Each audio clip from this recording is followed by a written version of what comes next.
Welcome to War Bios, the podcast where we delve into the fascinating lives of history's most renowned military leaders.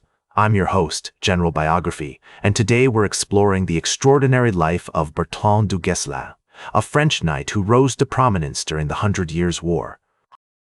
Born around 1320 in the picturesque town of La Motte-des-Brunes, Brittany, Du Guesclin's early life was marked by a unique blend of family influence, education, and historical circumstance that would shape his future as a brilliant military commander.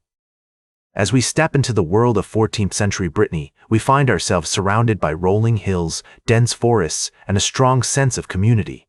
La Motte-Brunes, with its stone church dedicated to Saint Martin, was a small but thriving town where Du Guesclin spent his childhood.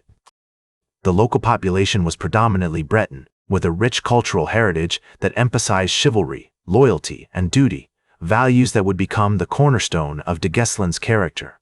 Du Guesclin's family played a significant role in shaping his early life. His father, Robert du Guesclin, was a minor noble who owned a small estate in La Motte-des-Brunes. The du Guesclin family had a long history of military service, with Bertrand's great-grandfather, Guillaume du Guesclin, fighting alongside King Philip II of France during the Albigensian Crusade. This legacy of military service would weigh heavily on Bertrand's shoulders, instilling in him a sense of duty and responsibility to his family and his kingdom. Bertrand's childhood was marked by a traditional medieval education, which included training in arms, Latin, and French. His family's connections with the Duke of Brittany provided him with access to the household of the Duke, where he would have been exposed to the intricacies of court politics and the art of war. The concept of noblesse oblige, or the idea that nobility implies a duty to serve and protect others, was deeply ingrained in Du Guesclin's psyche from a young age. As we explore the historical context of Du Guesclin's early years, we find ourselves in the midst of a tumultuous period in French history. The 100 Years' War had begun in 1337, pitting England against France in a conflict that would last for over a century. Brittany, with its strategic location and rich resources, played a crucial role in this war, and Du Guesclin's family was not immune to the conflict's influence. The town of Rennes, which would later become a pivotal location in Du Guesclin's life, was an important stronghold for the French crown. The siege of Rennes, which took place in 1340, marked a significant turning point in the war and would have a profound impact on Du Guesclin's future. Although he did not participate directly in this siege, it would set the stage for his later military campaigns and cement his reputation as a skilled and brave commander. As we reach the threshold of Du Guesclin's adult life, around 1340, we find him on the cusp of his first major event, the beginning of his rise to prominence as a military commander. The experiences, influences, and relationships that have defined his early life have laid the groundwork for the strategic brilliance, bravery, and unwavering dedication to the French crown that will come to characterize his later career.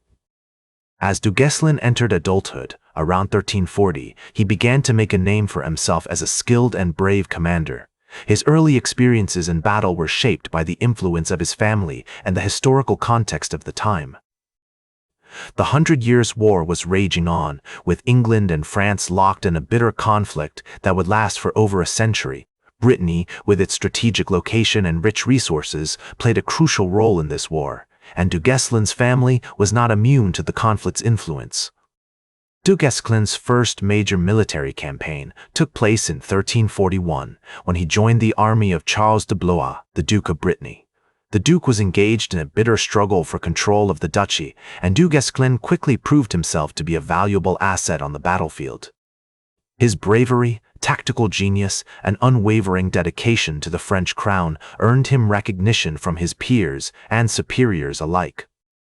One of Du Guesclin's most notable early victories took place in 1345, when he led a small group of men in a daring raid against an English garrison at the castle of Fougeray. The English had been using the castle as a base to launch attacks on French territory, and Du Guesclin's mission was to capture or destroy it. Despite being outnumbered, Du Guesclin and his men successfully breached the castle walls and drove the English out, securing a crucial victory for the French. Du Guesclin's success at Fougeray caught the attention of King Philip VI of France, who recognized the young commander's potential and began to take notice of his achievements. In 1347, du Guesclin was appointed as the captain of the town of Rennes, a strategic stronghold in Brittany that had been besieged by the English just a few years earlier. This appointment marked a significant turning point in du Guesclin's career, as it gave him a platform to demonstrate his leadership skills and further prove himself as a capable military commander. As captain of Rennes, du Guesclin worked tirelessly to strengthen the town's defenses and prepare its inhabitants for potential attacks. He also began to build a network of alliances with other French nobles and commanders, forging relationships that would serve him well in the years to come.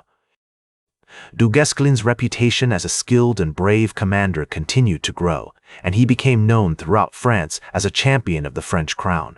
In 1354, du Guesclin was summoned by King John II of France to join the royal army in its campaign against the English.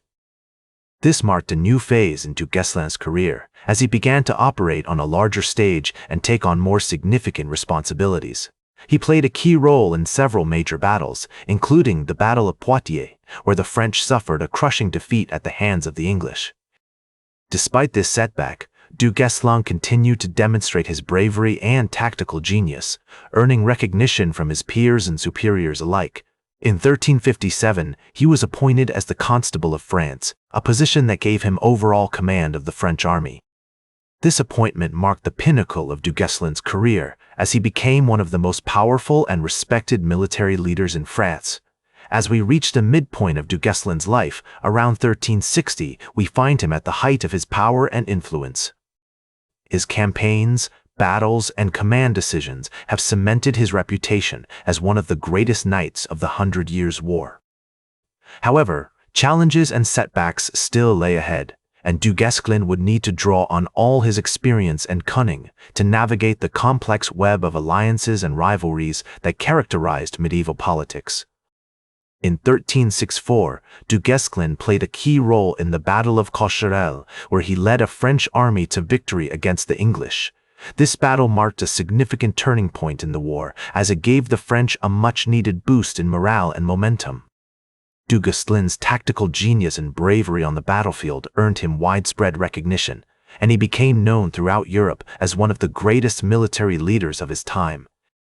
One of du Guesclin's most notable achievements during this period was his successful campaign to drive the English out of Brittany. In 1365, he led a French army into the region, capturing key towns and cities, including the strategic port city of Brest.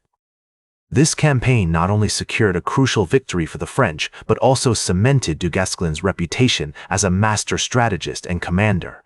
Du Guesclin's relationships with other prominent figures of the time were also significant during this period.